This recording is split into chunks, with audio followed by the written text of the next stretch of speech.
সম্মানিত মুসলিয়ানে কেরাম, পরকাল সম্পর্কে আলোচনা চলছে। বিভিন্ন ধর্মে পরকাল সম্পর্কে কি রকমের ধারণা রয়েছে সেই সম্পর্কে আলোচনা চলছে। ইহুদিরা তাদের প্রথম দাবি হলো তাদেরকে জাহান্নামের আগুন স্পর্শ করবে না। দুনিয়াতে তারা যত অন্যায়, যত অপরাধ, যত পাপী করুক, জাহান্নামের আগুন তাদেরকে স্পর্শ করবে না। কারণ তাদের সাথে আল্লাহর সাথে আত্মীয়তা রয়েছে, তারা তাকে আল্লাহর পুত্র।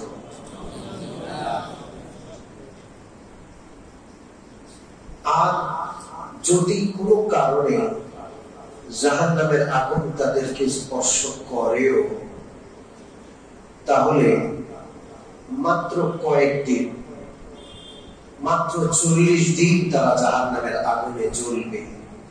এরপরে আবার তারা মুক্তি পেয়ে জান্নাতে চলে যাবে। মন করা কথা। তাদের এই মন করা বিষয়গুলো আল্লাহ কোরআনে উল্লেখ করেছেন। وَقَالُوا لَن تَمَسَّنَا النَّارُ إِلَّا أَيَّامًا مَّعْدُودَةً। তারা বলে আমাদেরকে জাহান্নামের আগুন স্পর্শ করবে না, যদি করেও মাত্র কয়েকদিনের জন্য। قُلْ أَتَّخَذْتُمْ عِندَ اللَّهِ عَهْدًا فَلَنْ يُخْلِفَ اللَّهُ عَهْدَهُ أَمْ تَقُولُونَ عَلَى اللَّهِ مَا لَا تَعْلَمُونَ। ও নবী, আপনি তাদেরকে জিজ্ঞেস করুন, আল্লাহর সাথে তোমাদের কোনো চুক্তি হয়েছে? তোমরা যা আকাম কুকাম সব করবা, সর্বোচ্চ 40 দিন তোমরা জাহান্নামে জ্বলবা, এই রকমের কোন চুক্তি কি আল্লাহর সাথে তোমাদের আছে? না, আল্লাহর ব্যাপারে মিথ্যা কথা বলছো তোমরা। সম্মানিত মুসলিয়ানে কেরাম, গত সপ্তাহে আমি বলেছিলাম 40 দিনের ধারণাটা তারা কোথায় পেল? আল্লাহ নবী মূসা আলাইহিস সালাম তুর পাহাড়ে তাওরাত আনতে গেলেন। 40 দিন সেখানে ইতিকাফ করলেন। কয়দিন? 40 দিন। وَوَعَدْنَا مُوسَى 30 لَيْلَةً وَأَتْمَمْنَاهَا ب10 فَتَمَّ مِيقَاتُ رَبِّهِ 40 لَيْلَةً। হযরত মূসা আল্লাহর হুকুমে তুর পাহাড়ে 40 দিন ইতিকাফ করলেন, ইবাদত বন্দেগী করলেন। আল্লাহ তাকে তাওরাত দান করলেন। এই যে মাত্র 40 দিনের অনুপস্থিতি, এতেই বনি ইসরাইল গরুর বাচ্চার পূজা শুরু করল। আমি বিস্তারিত ঘটনা কোরআনের আয়াত থেকে গত সপ্তাহে আপনাদের শুনিয়েছিলাম। সামিরী তাদেরকে গোবৎসের পূজায় লিপ্ত করল। হযরত মূসা আলাইহিস সালাম ফিরে আসলেন, প্রচন্ড রাগ। সামিরীকে জিজ্ঞেস করলেন, এমনটা কেন করলা? সামিরী বলল যে আমার মন চেয়েছে, এজন্য আমি করেছি। মূসা আলাইহিস সালাম সামিরীকে খুব বেশি সাজা দিলেন না, দুইটা কাজ করলেন। এক নম্বর কাজ, তাদের যে গোবৎসটির পূজা তারা করেছিল সেটাকে আগুনে জ্বালালেন। لَنُحَرِّقَنَّهُ ثُمَّ لَنَنسِفَنَّهُ فِي الْيَمِّ نَسْفًا। আল্লাহ নবী মূসা আলাইহিস সালাম তাদের মাবুদ, তারা যা পূজা করেছিল সেই গোবৎসটাকে আগুনে পোড়ালেন, ছাই বানিয়ে সমুদ্রের মধ্যে ছড়িয়ে দিলেন। লানানসিফান্নাহু ফিল ইয়াম্মি নাসফা। এমন মাবুদের পূজা করেছো, অস্তিত্ব পানির সাথে মিশায়া দিলাম, আগুনে পুড়ে ভস্ম করলাম, পানির সাথে মিশায়া দিলাম। ও মুমিন মুসলমান, পৃথিবীতে যারা গায়রুল্লাহর পূজা করে এই সামিরীর গোবৎসের মতো সবার পরিণতি আগুনে জ্বালিয়ে সকলকে যদি পানিতে ভস্ম করে ভাসিয়ে দেওয়া হয়, ওই মাবুদদের কিছু করার কি আছে? আছে। আর এই এক নম্বর কাজ করলেন, তাদের চোখের সামনে তাদের মাবুদকে জ্বালিয়ে পুড়িয়ে সমুদ্রে ভাসিয়ে দিলেন। দুই নম্বর কাজ করলেন, হযরত মূসা সামিরীকে একটা বদদোয়া করলেন, أن تقول لا مساس وإن لك موعدا لن تخلفه وانظر إلى إلهك الذي ظلت عليه عاكفا সামিরী, তোকে তেমন সাজা দেব না, তোর সাজা আল্লাহ আখিরাতে দিবেন। দুনিয়াতে শুধু একটা কথা বললাম, লা মিসাস, তোর এমন এক আজব রোগ হবে, তুই শুধু মানুষ থেকে পালাবি, তোর থেকে মানুষ পালাবে। লা মিসাস, সে যদি কাউকে ছোঁয় ওর গায়ে জ্বর হয়, কেউ যদি তাকে ছোঁয় তাহলে ওর গায়ে জ্বর হয়। এই জন্য ও পালায়, মানুষও তার থেকে পালায়। লোকালয় থেকে দূরে বনে জঙ্গলে হযরত মূসা আলাইহিস সালামের অভিশাপ নিয়ে ধীরে সে শেষ হয়ে যায়। আমি বলছিলাম বর্তমান বিশ্বে যে করোনা মহামারী দেখা দিয়েছিল, এটার সাথে মূসা আলাইহিস সালাম সামিরীকে বদদোয়া দিয়ে যে রোগ দিয়েছিলেন, আল্লাহ তাকে যে আযাব দিয়েছিলেন, সে আযাবের সাথে কিছুটা মিলে যায়। বড় আমার কাছে মনে হয় এটা উঠের চেয়ে আরো একটু কঠিন বা এক ধাপ আগে বা এক ধাপ এগিয়ে রয়েছে। ওখানে তো সামিরীকে কেউ ছুঁয়ে বা সামিরী কাউকে ছুঁয়ে জ্বর হয়, এখানের অবস্থাটা বড় আজীব। করোনা এমন এক মহামারী, শুধু করোনা রোগীকে ছুঁয়ে না, করোনা রোগীও যদি কোন জিনিসে গিয়ে হাত লাগায়, ওখানে যদি কারো হাত লাগে তাহলেও করোনা হয়ে যাবে, এমন একটা ধারণা সারা বিশ্বে দেওয়া হয়েছে। ঠিক না? আল্লাহর কি আজব হিকমত! সারা বিশ্বে সমস্ত যানবাহন বন্ধ হয়ে গেছে। কারো ক্ষমতা ছিল বিশ্বে একসাথে সবকিছু বন্ধ করে দেওয়া? একটা বিমান, একটা আকাশ যান আকাশে উড়ে নাই। সারা পৃথিবী একসাথে নিস্তব্ধ হয়ে গেছে, সমস্ত মানুষ ঘরে ঢুকে গেছে। সম্মানিত মুসল্লিয়ানে কেরাম, জানি না এটাকে মহামারী বলা যাবে কিনা। আমার মতে অন্য কোন দেশের জন্য মহামারী হলেও হতে পারে, আমাদের বাংলাদেশের জন্য করোনা এটা মহামারী ছিল না। আলহামদুলিল্লাহ। মহামারী তো ওটাকে বলা হয় যেখানে লাশের মিছিল শুরু হয়, কাফন আর দাফন করার লক্ষ্য যে পাওয়া যায় না, একসাথে মরতেই থাকে, ওটাকে মহামারী বলে। আমার ছোট ভাইয়ের চাচা শ্বশুর, চাচি শ্বশুর এখনো রয়েছে, 11টা বাচ্চা ছিল তাদের। ওনারা অনেক বৃদ্ধ, এখন অনেক আগের কথা, সম্ভবত স্বাধীনতার আগে পরের কথা। কলেরা মহামারী দেখা দিয়েছিল, ওনাদের 11 বাচ্চা একদিনে মারা গেছে। একটাকে কাফন দাফন করে আসতে আরেকটা মরে, আবার কাফন দাফন ওটাকে করতে করতে আরেকটা মরে, এইভাবে 11 বাচ্চা একদিনে মারা গেছে।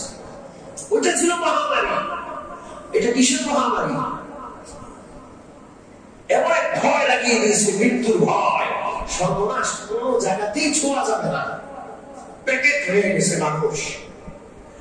ও মুমিন মুসলমান, ছোঁয়াচে রোগ শরীয়তে স্বীকার করে, কিন্তু যেইভাবে আমাদেরকে ছোঁয়াচের ব্যাপারে ভয় দেখানো হয়েছে, ভীতি প্রদর্শন করা হয়েছে যে ছুঁইলেই মরে যাব, এই রকমের কোন কথা শরীয়ত স্বীকার করে না। ঠিক না? আর এখন সব জায়গায় মানুষ স্বাভাবিক হয়েছে, শুধু মসজিদে আসলেই করুন। মনে রাখতে হবে, মসজিদে কাতার সোজা করা এটা ওয়াজিব, কাতার পূর্ণ করা ওয়াজিব। এই ওয়াজিব ছাড়তে হলে নিশ্চিত কোন একটা সমস্যা থাকতে হবে, একটা মহামারীর একটা গুজব বা একটা ধারণা যে হতেও পারে, এই রকমের কোন ধারণার কারণে কোন ওয়াজিব বিধান লঙ্ঘন করার অনুমতি নাই। এতদিন আমরা বিষয়টা বুঝি না, যেহেতু এটা আমাদের প্রথম অভিজ্ঞতা, জীবনে এটা এরকমের অভিজ্ঞতার সম্মুখীন আমরা হই নাই। আর এই বিষয়ে কথা বলতেও ভয় পাইতাম, যেহেতু আল্লাহ না করুন মসজিদে সবাই এসে একসাথে বসলো, সবাই করোনা হয়ে গেল, তো বলবে হুজুর বলছে আমরা বসছি এই জন্যই বসছি। কিন্তু এখন তো বিষয়টা এমন নয়, বাসে 2 সিটে যাত্রী পাশাপাশি বসছে, সরকার অনুমোদিত বাসের আগের ভাড়া ফিরে দিয়েছে, আগের ভাড়ায় বাসগুলো যানবাহনগুলো ফিরে এসেছে, ঠিক ঠিক না? সব জায়গায় মানুষ স্বাভাবিক ভাবে চলছে, যত সমস্যা সব মসজিদে। অথচ মসজিদে একসাথে কাতারে গায়ে গা লাগানো ওয়াজিব, সুন্নাত নাকি? বিশ্বনবী রাহমাতুল্লাহ আলাইহি বলেন, যদি তোমরা কাতার সিধা না করো, কাতার যদি বাঁকা হয়, আল্লাহ তোমাদের দিলগুলোকে বাঁকা করে দিবেন, সমাজে বিশৃঙ্খলা সৃষ্টি হবে, ভাইয়ের সাথে ভাইয়ের মতের মিলবে না, নেতার সাথে অনুসারীদের মতের মিল হবে না, এলাকায় গ্রুপ গ্রুপ ভাগ হয়ে যাবে কাতার যদি সোজা না হয়।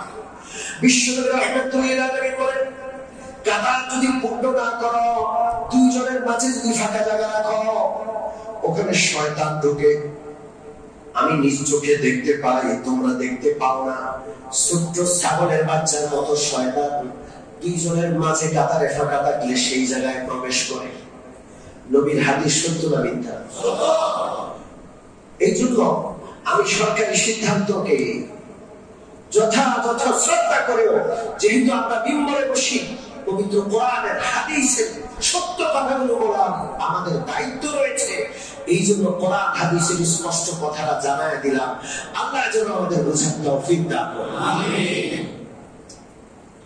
সম্মানিত মুসলিয়ান কেরাম, ওই যে গোবৎসের পূজা করেছিল তারা 40 দিন, ইহুদিরা, তারা মনে করে তারা যত অন্যায় করুক, যদি তাদের জাহান্নামে যেতে হয় সর্বোচ্চ কয় দিনের জন্য? 40 দিন। এর বেশি তাদের জাহান্নামে যেতে হবে না। আল্লাহ রাব্বুল আলামিন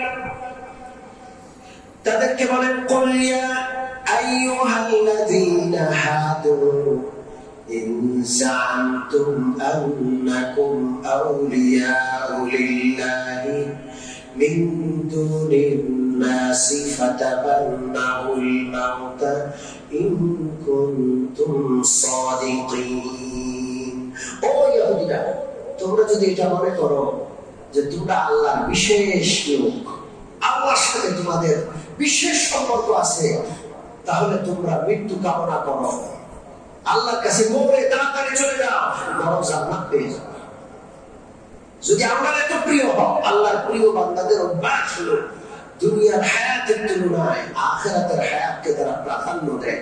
দুনিয়া জেলখানার মতো, জেলখানায় যেমন কেউ থাকতে চায় না, তাড়াতাড়ি মুক্তি পেতে চায়, আল্লাহর ওলিরা দুনিয়ার হায়াত শেষ করে তাড়াতাড়ি আখিরাতের সফরে যেতে চায়। তোমরা যদি আল্লাহর ওলি হও, ফাতাবান্নাউল মাউতা ইন কুনতুম সাদিকিন, আল্লাহর সাথে তোমাদের বেশি সম্পর্ক, তাহলে মৃত্যু কামনা করো। আল্লাহ রাব্বুল আলামিন বলেন, ওয়ালান ইয়াতামান্নাহু আবাদান বিমা কদ্দামাত আইদিহিম ওয়াল্লাহু আলিমুন বিস-সালিমিন। কখনো মৃত্যু কামনা করে না, কখনো মৃত্যুকে কামনা করবে না, কারণ তারা জানে তাদের আখিরাতে কি হবে। কে বলছেন? আল্লাহ। পৃথিবীর সবচাইতে মৃত্যু ভয় সবচাইতে বেশি হলো ইহুদিদের। এই পৃথিবীব্যাপী সারা পৃথিবীতে আগুন জ্বালিয়ে রেখেছে ইহুদিরা, চক্রান্ত করে বিভিন্ন রকমের খুব চাল চেয়ে এক দেশের সাথে আরেক দেশের বৈরী পরিবেশ, এক দেশের সাথে আরেক দেশের যুদ্ধ অবস্থা, এগুলো তারা লাগিয়ে রেখেছে। ও মুমিন মুসলমান, এই লোকগুলো জানে যে এদের আখিরাতে কি দুরবস্থা হবে, এই জন্য এরা মৃত্যু কামনা তো দূরের কথা, মরতেই চায় না। যাই হোক, তাহলে আমি ইহুদিদের কথা বললাম। ইহুদিদের ধারণা কি আখিরাত সম্পর্কে? ইহুদিদের ধারণা হলো এরা জাহান্নামে যাবেই না, যদি যায় সর্বোচ্চ কত দিনের জন্য? আপনারা বলেন, এই রকমের ধারণা যদি কারো থাকে পরকাল সম্পর্কে, তাহলে পরকালের ভয় তার থাকবে না, আর পরকালের ভয়ে ভীত হয়ে দুনিয়াতে অপরাধ থেকে বেঁচে থাকা একটা যে প্রবণতা, সেটাও তার থাকবে না। সে অপরাধী থেকে বড় অপরাধী হয়ে যাবে। ঠিক ঠিক। এটা গেল ইহুদিদের। খ্রিস্টানদের অবস্থা কি? পরকাল সম্পর্কে খ্রিস্টানরা কি রকমের ধারণা পোষণ করে জানার দরকার আছে না? খ্রিস্টানরা হযরত ঈসা আলাইহিস সালাতু ওয়াস সালামকে আল্লাহ বলে মনে করে। নাউজুবিল্লাহ। ঈসা আলাইহিস সালাম আল্লাহর নবী, তাকে কি আল্লাহ বলা যাবে? না। খ্রিস্টানরা যে হযরত ঈসা আলাইহিস সালামকে প্রভু মানে আল্লাহ বলে, এটা আমি কোথায় পেলাম? পবিত্র কোরআনে আছে, আল্লাহ বলছেন لقد كفر الذين قالوا إن الله هو المسيح ابن مريم। আল্লাহ রাব্বুল আলামিন বলেন, নিশ্চয়ই সমস্ত লোকরা কাফের, বেঈমান, তাদের ঈমান নাই, যারা মনে করে আল্লাহ হলেন ঈসা আলাইহিস সালাম। ঈসা আলাইহিস সালাম ওই আল্লাহ। আল্লাহ আকাশে, ঈসা রূপ ধরে জমিনে আসছেন। নাউজুবিল্লাহ।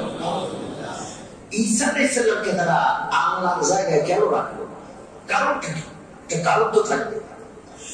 কারণ হলো ঈসা আলাইহিস সালামের জন্মের মধ্যে একটা অলৌকিক বিষয় রয়েছে, আর আল্লাহ তাআলা এই অলৌকিক বিষয়টাতে গিয়ে কেউ যেন পথ না হারায়, কেউ যেন বিপথে না যায়, এই জন্য ঈসা আলাইহিস সালামের জন্মের সে অলৌকিক বিষয়টা স্পষ্ট ভাবে কোরআনে একাধিক জায়গায় আলোচনা করেছেন।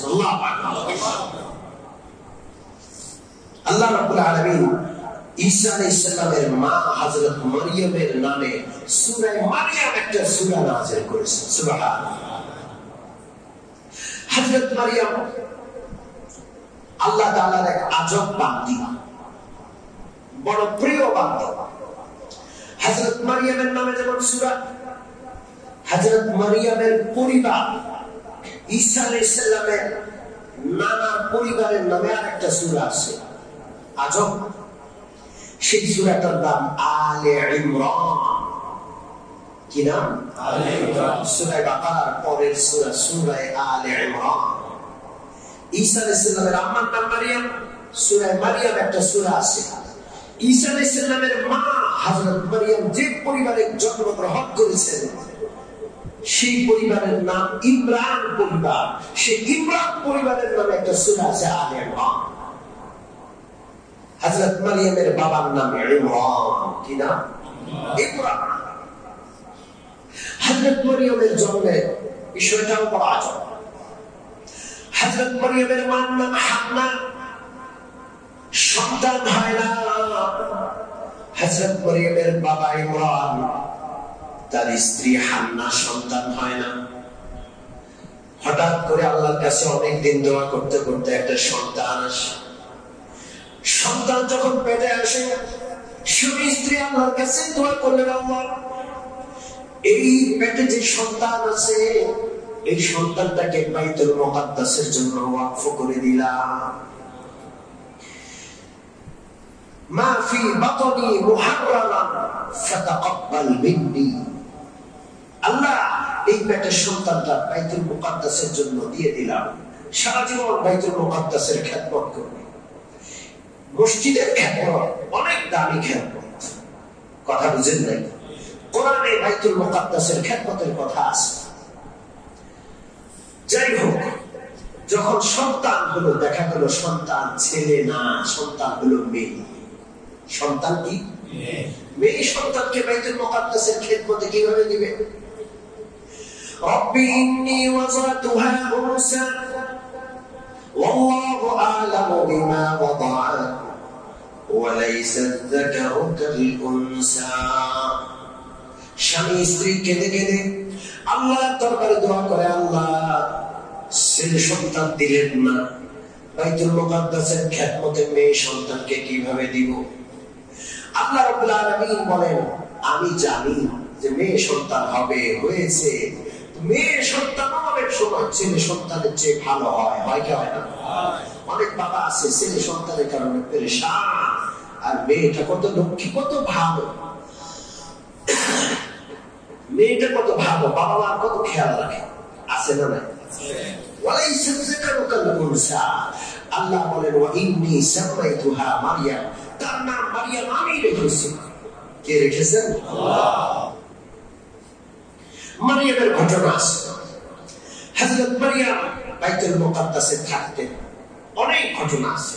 আজকে সেই ঘটনা বলার দিকে যাচ্ছি না, মারইয়ামের ঘটনাটা আগামী সপ্তাহের জন্য রেখে দিই। আজকে হযরত ঈসার ঘটনাটা আপনাদেরকে বলবো। মারইয়াম বড়, হযরত মারইয়াম বড় সতী শক্তি না। একদিন তিনি বাথরুমে গোসল করতে গেলেন, একা একা বাথরুমে গোসল করতে গিয়ে হঠাৎ করে কার জানি পায়ের আওয়াজ শুনলেন।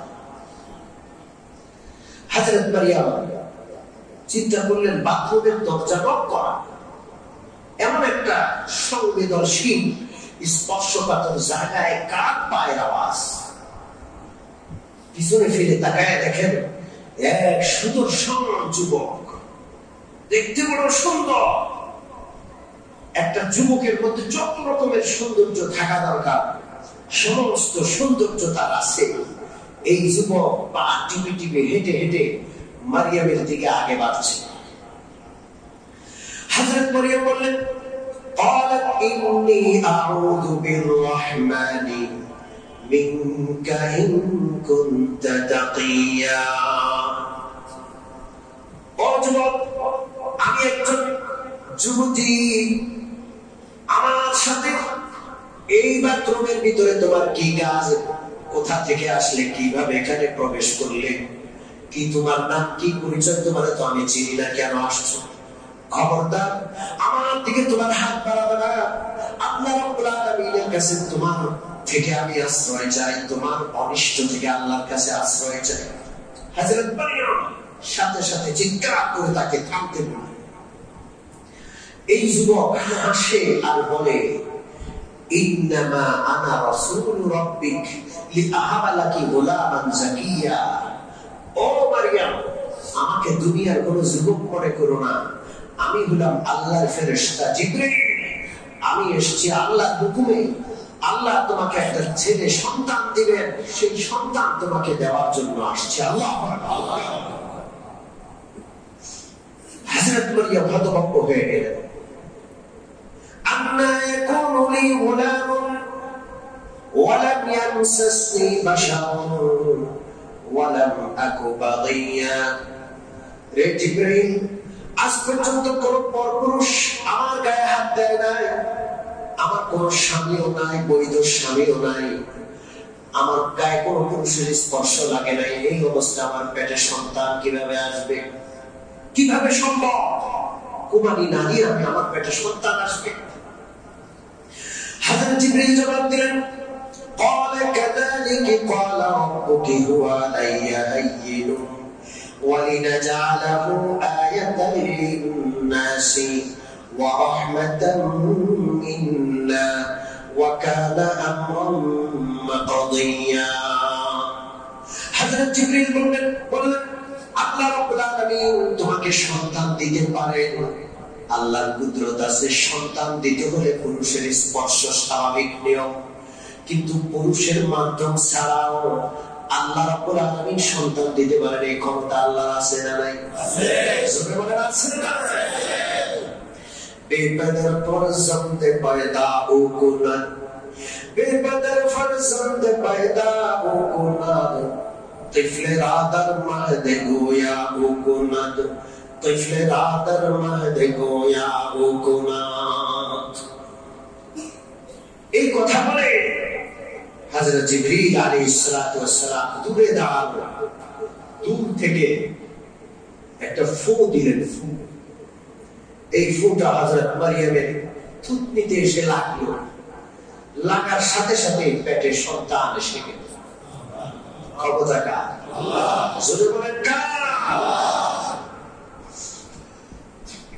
সম্মানিত মুসল্লিয়ানে কেরাম, আগামী সপ্তাহে এই আলোচনার বাকিটুকু এবং হযরত মারইয়ামের ছোটবেলা অলৌকিক বিষয়গুলো কোরআন থেকে আমি আলোচনা করব ইনশাআল্লাহ।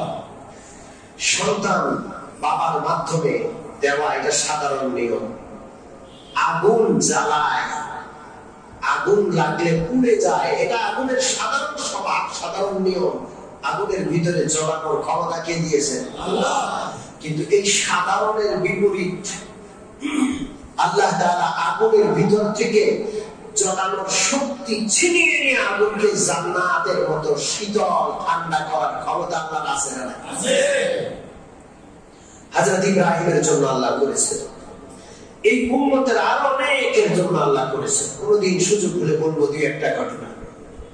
ঠিক তদ্রুপ বাবার মাধ্যমে সন্তান, এটা আল্লাহর স্বাভাবিক আদত, আদাতুল্লাহ, এটা আল্লাহর আদত, সাধারণ নিয়ম।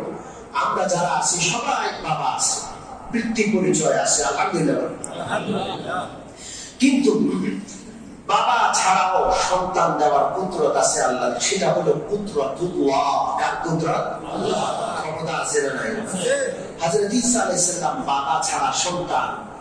এই জন্য সারা পৃথিবীর খ্রিস্টানরা পাগল হয়ে গেছে যে এটা মহালৌকিক বিষয়, বাবা ছাড়া নিজে নিজে আসা, নিশ্চয়ই তিনি নিজেই আল্লাহ। নাউজুবিল্লাহ। হযরত ঈসা আলাইহিস সালাম জন্মের পরে তার অনেকগুলো গুণ ছিল। খুব আল্লাহর নবী, বড় সুদর্শন ছিলেন হযরত ঈসা। 33 বছর বয়সে আল্লাহ তাকে উঠিয়ে নিয়েছেন, সেই ঘটনাও আমি বলব।